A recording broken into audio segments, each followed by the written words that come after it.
Hello guys, this is CA Amit Raghav and now we are going to discuss about the concept of supply. So which are considered to be as a service even without the consideration. And the schedule 2 define those activity which are called either as a goods or either as a supplier, not the both, in order to mitigate the confusion and to mitigate or in order to I can say to avoid the litigation. This is the reason the Schedule 2 has been introduced, and Schedule 3 talks about the item which are exempt in the GST. So these are the further terms that we will be discussing in our subsequent lectures. Today we are going to cover Schedule 1, but before going further, let's have a look what we are going to cover in these subsequent lectures. As I said earlier, the taxable event is supply, and supply with the consideration in a course or a furtherance of the business is considered as a taxable event. So that we have covered in our previous lecture. Import of service with a consideration, whether or not in a course of business or furtherance of business, that we are going to cover in this lecture. And my friend, I'm going to tell you, this is the most important provision where the ICI is asking question regularly, whether into the RTPs, whether into the examination. I have just gone through the approximate 2 to 3 years of examination, and I just found it important for you, so I just explained it in detail. So attentively आप इसे attend करना, and then we will be discussing the supply without consideration, that is the schedule 1. Activities to be treated as supply of service or supply of goods, that we will be covering in our next lecture. And the activities neither as a supply of goods or not as a supply, that will be covered in a subsequent lecture. Because guys इसको मैं समझाना इस वजह से बहुत detail में चाहता हूँ, क्योंकि ये lecture C P T not like C P T, it is for the intermediate and for the final purpose. Although अगर मैं बात करूँ सी ए इंटरमीडिएट के हिसाब से, तो आपको इतना डिटेल में नहीं है, आपको खाली बेसिक कंसेप्ट समझ लेना. और अगर मैं बात करूँ सी ए फाइनल लेवल पे, तो आपको डिटेल्ड अंडरस्टैंडिंग होनी चाहिए. दिस इज़ द रीज़न मैं इसमें लिंकेज करके भी पढ़ाऊँगा. And now the last concept we will be covering our subsequent lecture would be a composite and a mixed supplies. But before going further, let me tell you my friend, इस बार मैंने कुछ questions भी include करे हैं so that कि आपकी practice भी हो जाए. तो as I said, we have already covered this. What we are going to cover, that is a brief summary of the discussion that we will be covering in today's lecture. First we will be covering section 7 subsection 1 clause B, and then we will be covering the schedule 1, that is activities to be treated as supply even if made without the consideration. तो ये section की story है, ये जो हमारा section 7(1)B के through architect service for his business from his friend in London free of cost is not considered as a supply of service because consideration is missing. Now let's move further to schedule 1 activities. Schedule 1 activities as we have already covered, so this is the summary version. हम पहले cover करेंगे permanent transfer. इसके अंदर business asset transfer होनी चाहिए. दो important concept जो आपको ध्यान रखना है, अगर परमानेंट ट्रांसफर डिस्पोजल हो रहा है वो बिजनेस एसेट का होना चाहिए. और इंटरेस्टिंगली बिजनेस एसेट जीएसटी में कहीं डिफाइंड नहीं है, बट इसके ऊपर हमारा आईटीसी अवेल हो जाना चाहिए. दूसरा ये आपकी की टर्म्स हैं जो आपको पैरा 2 के अंदर ध्यान रखना है, that is a related person, distinct person, and made in a course of the furtherance of the business. Gift by employer to employee 50,000, that is a proviso that you will need to remember all the time. These are the key words friends, जो आपको examination point of view में और अपनी practical training में भी use होंगे. And the principal to agent services के अंदर हमारी दो सिचुएशन है that we will covering. Import of service, यहाँ पे बात लिखा है केवल सर्विस, नॉट गुड्स, नंबर एक चीज़, और उसका हमने लॉजिक आपको दे ही दिया है. Import of service by a person from a related person और from any of his other establishment. तो हम इसके अंदर समझेंगे क्या रिलेटेड पर्सन है, क्या अदर इस्टेब्लिशमेंट है. So let's move to the para 1. Section 71C defines the Section 71C along with the Schedule 1 defines the permanent transfer or disposal of the business asset where the input tax credit has been availed on such assets. तो legal provision अच्छा हमारे business asset तो कहीं define नहीं है, but section 17 of the CGST act क्या करता है, कुछ एसेट के ऊपर बेटा वो क्रेडिट ब्लॉक कर देता है। कुछ उनने ऐसे आइटम डिफाइन कर रखे हैं जिसके ऊपर आप आईटीसी ले ही नहीं सकते, तो अगर आप उनको सेल करते हो तो उसमें हमें तो ये वाला प्रोविजन प्रोवोक ही नहीं होगा फिर।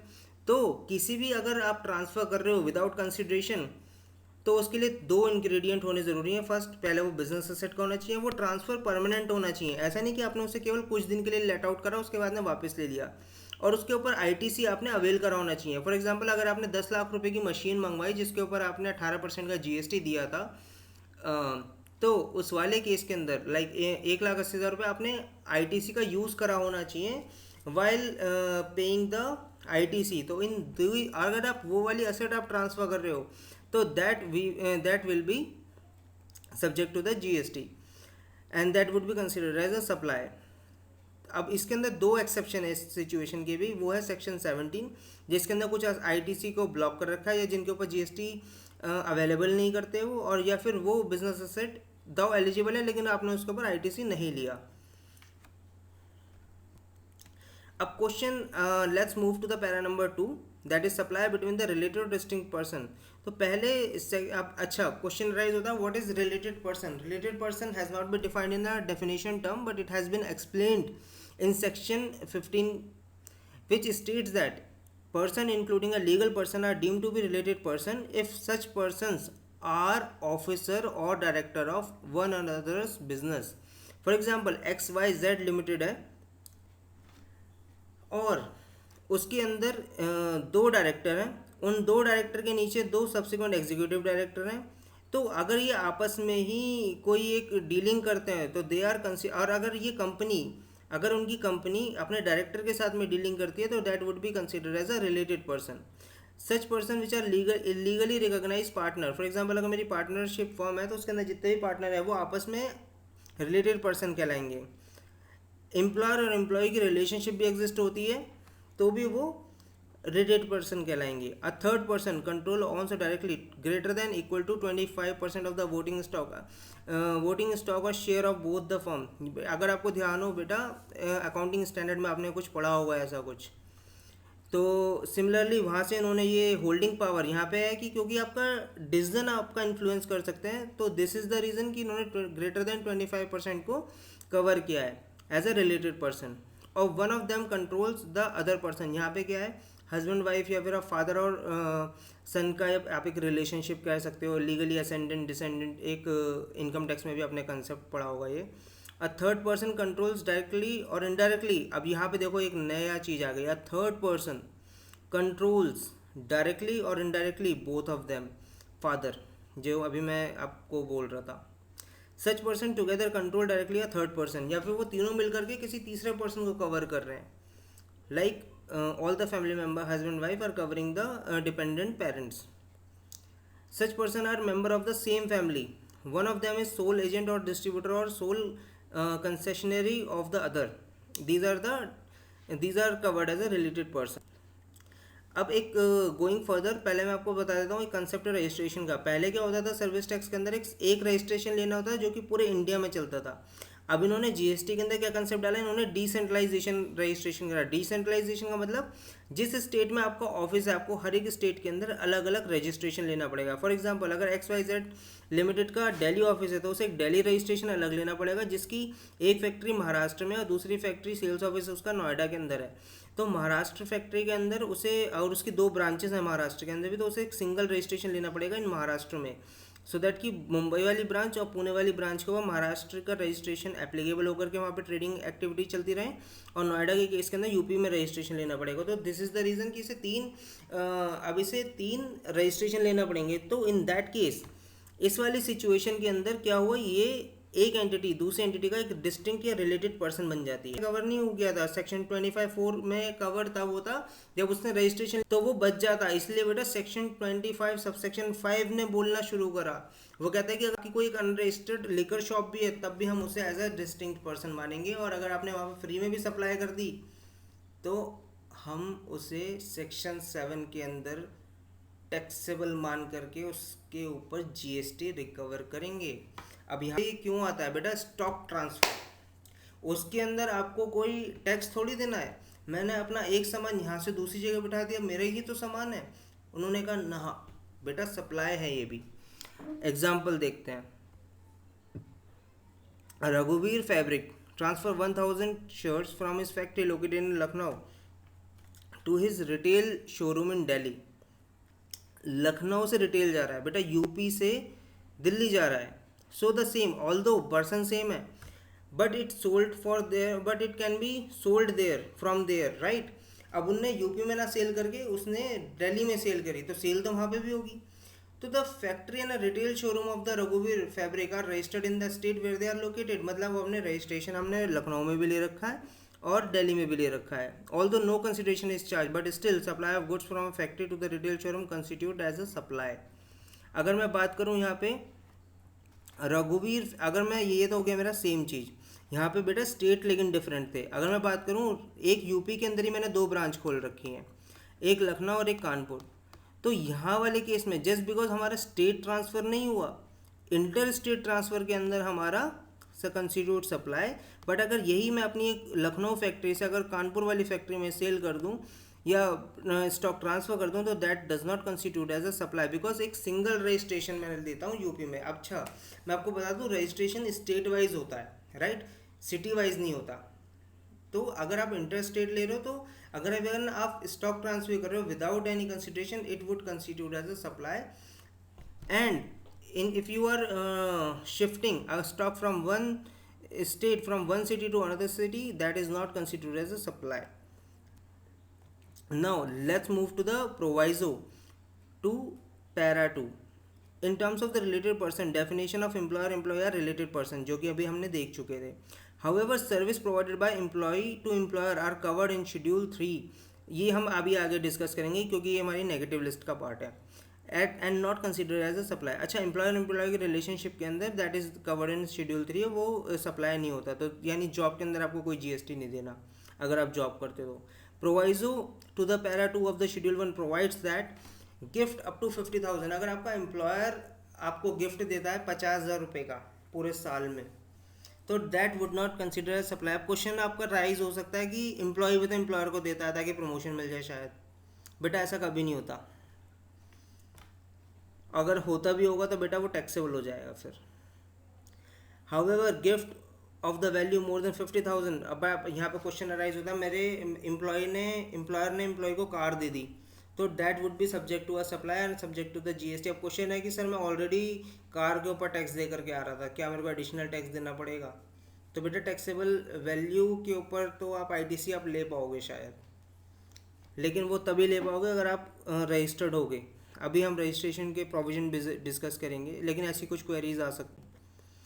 Now let's move to the para number 3 which speaks about the principal and agent relationship. Important fact ये है कि supply of goods and not supply of service is covered hair.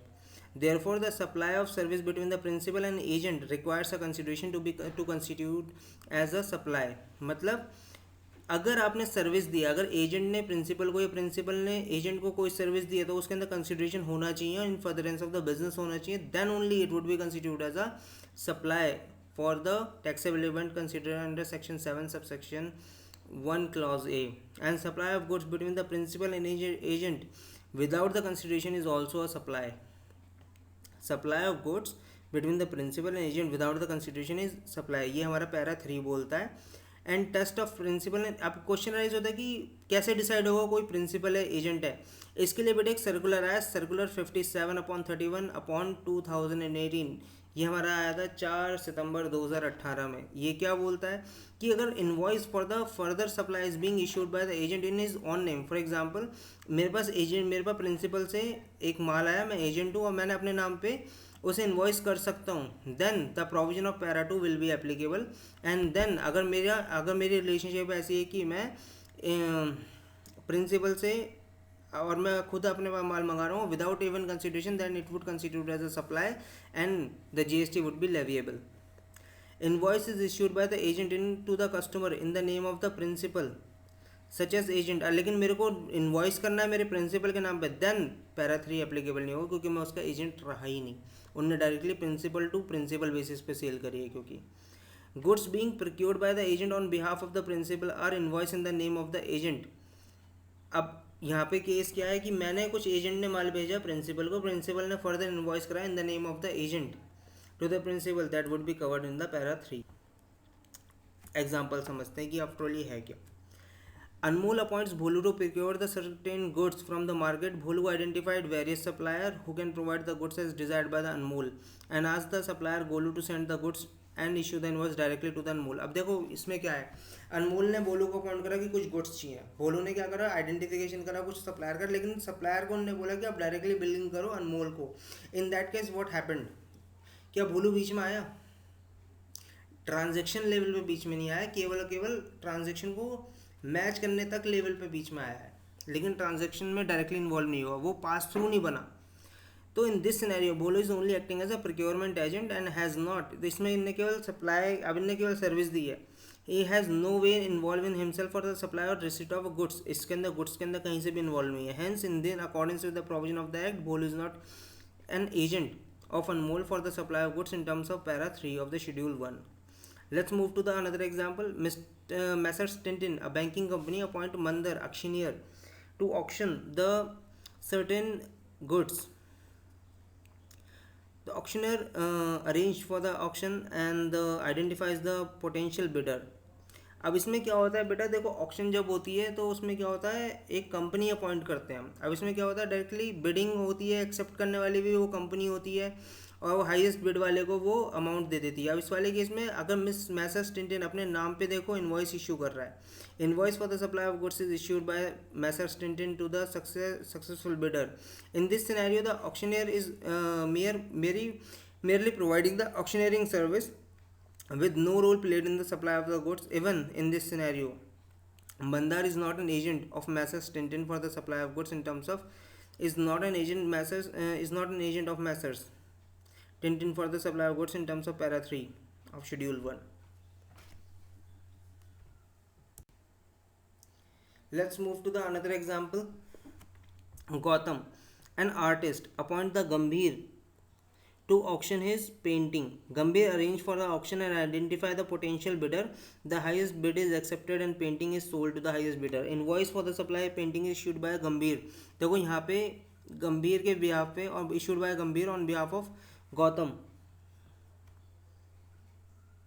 यहाँ पे गंभीर ने यानी कि जो ऑक्शनियर अपॉइंट हुआ था उसी ने अपने नाम पे दिया, but in his own name the painting is delivered to successful। In this scenario, Gambhir is not merely providing auctioneer service but also supplying the painting on behalf of the Gautam to the bidder and has the authority to transfer the title of the painting on behalf of the Gautam।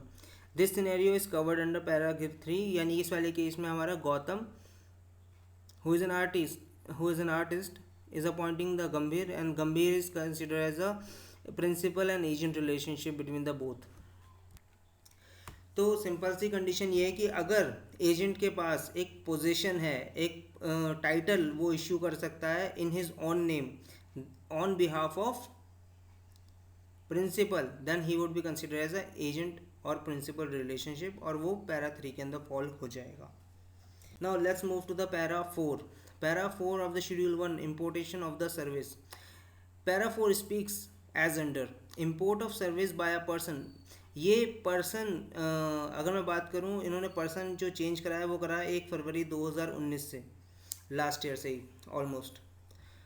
पहले इससे पहले यहाँ पे wording थी taxable person. अब देखो यहाँ पे मोडस ऑपरेंडी क्या चलती थी। फॉर एग्जांपल मैंने एक सर्विस इंपोर्ट करी लेकिन मैं यहाँ पे टैक्सेबल पर्सन हूँ ही नहीं। टैक्सेबल पर्सन डिफाइंड है हमारा एक हमारी बेसिक डेफिनेशन सेक्शन में, सेक्शन 2 सबसेक्शन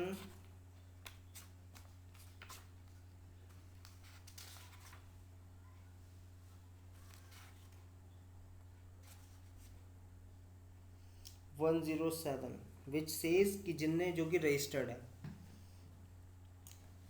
So guys, तो taxable person means a person who is registered or liable to be registered under section 22 or 24। Section 22-24 talks about the registration जो कि आपको लेना होगा, बट अगर मेरा 20 लाख से कम है तो मैं रजिस्टर्ड हुई नहीं, और अगर मेरा 20 लाख से कम है मैं रजिस्टर्ड हुई नहीं तो मैं तो इस पैराग्राफ के अंदर फॉल ही नहीं होता। तो मैं उस ये एक लैकूना था जो कि गवर्नमेंट ने रिमूव करा है from with effect from 1st February 2019. So the import of service by a person from a related person or from any of his other establishment outside India in course of furtherance of business would be considered as a supply even if made without any consideration, right?